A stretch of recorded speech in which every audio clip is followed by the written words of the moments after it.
મિત્રો આજે આપણે આવી ગયા છીએ આપણા ખેતરમાં કપાસમાં આંટો મારવા માટે। જોઈ લો કપાસની ઉગણી એકદમ ટાઈટ।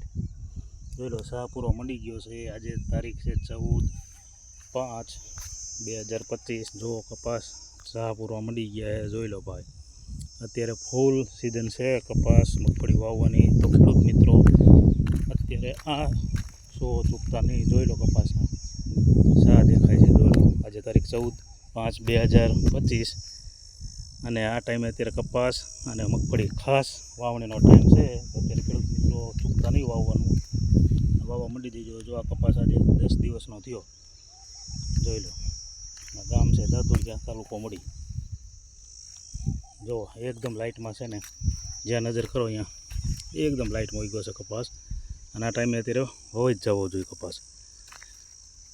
કપાસની સાચી વાવણી 5 મહિના 5 તારીખથી પછી 25 તારીખ સુધીમાં હોઈ જાય તો બધું સારું, ન કપાસી વરસાદમાં પડે અને મોડો થઈ જાય। જો એકદમ લાઇટમાં છે કપાસ। જોઈ લો ખેડૂત મિત્રો, ભડકા જેવા છોડવા દેખાય છે। જો એકદમ બળમાં એવો છે અને છે સારો કપાસ। જોઈ લો ઉગણી કેવી મસ્ત છે। અત્યારે મગફળીનો કપાસ અત્યારે ફૂલ વાવણીની સિઝન છે અત્યારે, અને હવે જેટલું કરો એટલું પછી મોડું થાય। અને બધાનું માનવું છે કે કેવો કહે છે બધા કે આવતી 6 મહિનાની 5 તારીખ સુધીમાં ઓલ ગુજરાતમાં ચોમાસું બેસી જાય છે, એવું બધા આગાહી કરી રહ્યા છે। તો જોઈ લો ખેડૂત મિત્રો, કપાસની ઉગણી એકદમ સારી છે। જુઓ છોડવા જુઓ તમે, એકદમ ભડકા જેવા છોડવા નીકળ્યા છે। કપાસ વાયો ને એક પાણી પાયું ને માથે થયો વરસાદ કામ કરી ગયો। વરસાદના લીધે આટલો બળમાં છે આ છોડ। જોઈ લો ટોટલ જગ્યાએ તમે જ્યાં જુઓ ત્યાં એકદમ સાહ પૂરો છે કપાસ। અને આ ટાઈમમાં હોવો જ જવો જોઈએ કપાસ અત્યારે, તો જ આ કપામાં થોડા ઉતારા સારા આવે। તો ખેડૂત મિત્રો અત્યારે ખાસ ટાઈમ છે કપાસ વાવવાનો, એટલે હવે આ સમય ચૂકતા નહીં। અત્યારે કપાસ જેને વાવવાનો હોય વાવી દેજો। જોઈ લો આ કપાસ કમ્પ્લીટ 10 દિવસમાં થયો આજે। જો હજી અમુક ખેતરો ખાલી પીડ્યા છે, અમુકને હજી લીલી જ્વાર ઊભી છે। જોઈ લો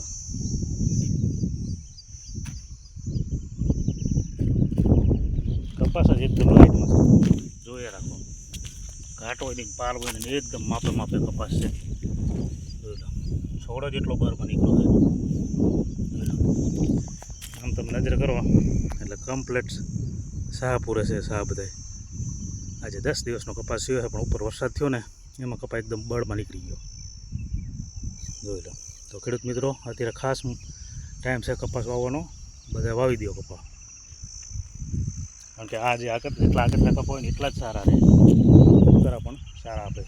પછી વરસાદ થાય છે કપા દબાઈ જાય છે, નથી બહુ તાકાત કરી શકતા। જુઓ ખેડૂત મિત્રો, અને અમારે આ બધી જમીન બધી રાતડિયા સાઈડ કહેવાય, એટલે અહીંયા તો અમારે વહેલું વાવવું જ પડે, ને કે વરસાદ થાય તો પછી 15 દિવસ અંદર ગરાય નહીં। એટલે જોઈ લો એકદમ રેડી કપાસ।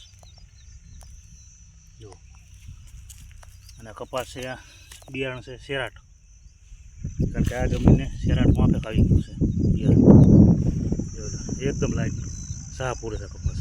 ખાલી 10 દિવસનો કપાસ થયો છે, અને હજી તો આ પડા છે બધા નખાતરા। આમાં ખાતર તો કોઈ દિવસ ભર્યા નથી, આ નખાતરા પડા છે ખાતર વગરના, નથી આમાં ડીએપી આવી કે નથી છાણિયું ખાતર આવ્યું, કોઈ આટલો બરમાં છે આ કપાસ। જોઈ લો